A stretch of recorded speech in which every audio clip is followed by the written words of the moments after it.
Au moment où le gouvernement réfléchit à contraindre les propriétaires à rénover leur logement pour améliorer leur performance énergétique, on s'intéresse à l'habitat de demain.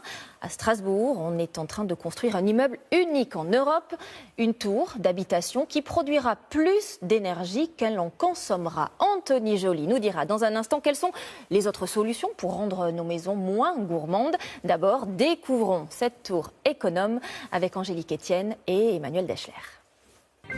Dans les airs, elle viendra côtoyer la cathédrale. Du haut de ses 50 mètres, cette tour est l'une des plus élevées de Strasbourg. Mais c'est sur d'autres qualités qu'elle entend surpasser ses voisines. Voici la première habitation à énergie positive au monde, censée produire plus d'énergie que ce qu'elle consomme. Ce défi, c'est ce promoteur qui se l'est lancé, pas peu fier de nous présenter sa dernière innovation. Alors je vous ouvre un logement du futur. Dans cet appartement, tout a été étudié pour perdre le moins de chaleur possible, à commencer par l'emplacement des chauffages. Un système de chauffage et de ventilation par le sol qui vient éviter d'avoir une paroi froide et donc qui consomme moins d'énergie pour pouvoir donner plus de confort à l'intérieur du logement.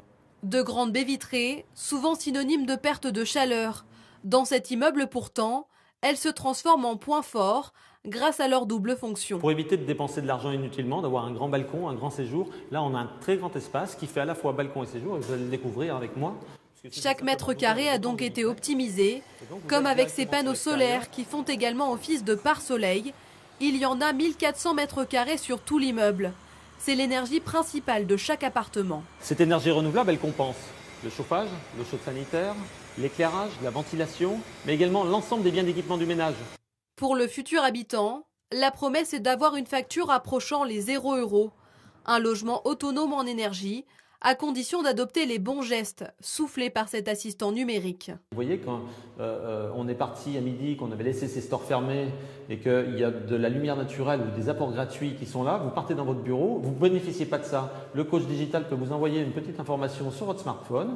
Il vous dit mais pourquoi vous ne bénéficiez pas de cette température gratuite? Vous ouvrez vos volets à distance et là donc vous avez fait une économie d'énergie. Et c'est toute la forme de la tour qui a été pensée pour profiter au maximum du soleil. Vu du ciel, l'immeuble est pointu sur sa partie nord. Le vent froid y glisse, sans refroidir les appartements, car toutes les fenêtres sont orientées côté sud, au degré près. Une astuce qui a permis d'économiser de l'énergie à moindre coût. Tout le monde saurait faire de l'énergie positive, mais au prix du marché, c'est une vraie prouesse. Et pour ça, on a pisté tous les dispositifs mis en œuvre pour optimiser à chaque fois leur performance. Même les matériaux de façade, les panneaux, tout ça, on a fait en sorte qu'il n'y ait jamais de découpe, que ce soit les choses les plus standards.